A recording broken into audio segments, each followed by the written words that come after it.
Let us discuss about law of conservation of mass. This law was given by father of modern chemistry, that is Anthony Lavoisier. According to him, in an isolated system, mass cannot be created or destroyed. You can say matter cannot be created or destroyed. That means in chemistry, if you take two reactants, for example, H2 is reacting with O2 and giving H2O. If I take like this, then number of atoms are not equal.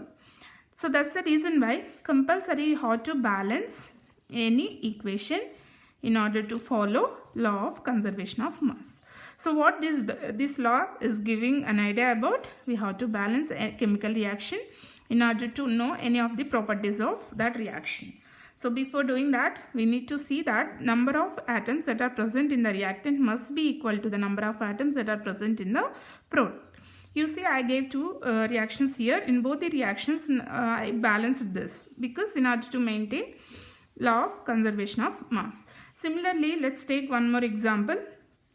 That is, copper is reacting with silver nitrate and gives silver plus Q plus nitrate.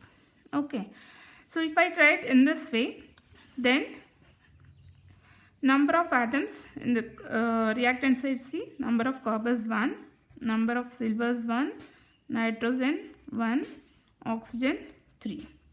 But in this side, silver 1, copper 1, nitrogens 2, oxygens 3 times 2, 6. So it is not equal.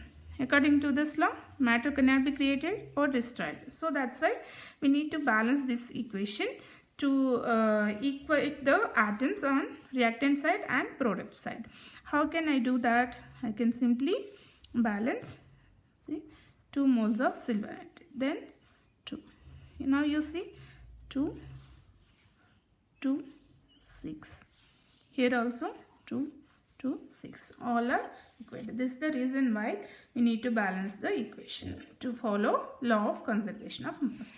Let us see one more law, that is law of constant proportion. This is also called Proust's law or law of constant composition. Constant composition also.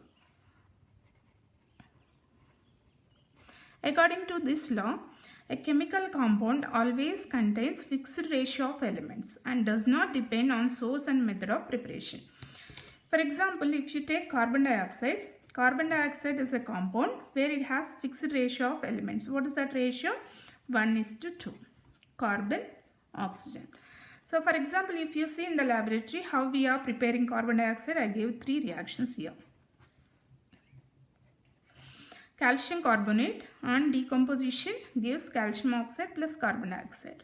Carbon plus oxygen on heating gives carbon dioxide. Calcium carbonate on reaction with an acid HCl is also giving carbon dioxide. In all these 3 reactions, we are getting carbon dioxide. The source is different here. Even though the source is different, it has a fixed composition of carbon and oxygen. Always the ratio must be maintained in 1:2. So this gives an idea that the molecular formula of any compound, irrespective of its method of source, is constant. It won't change every time.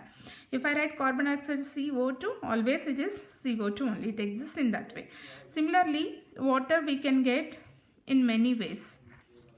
Okay, and this is reaction with H2O2 we will get.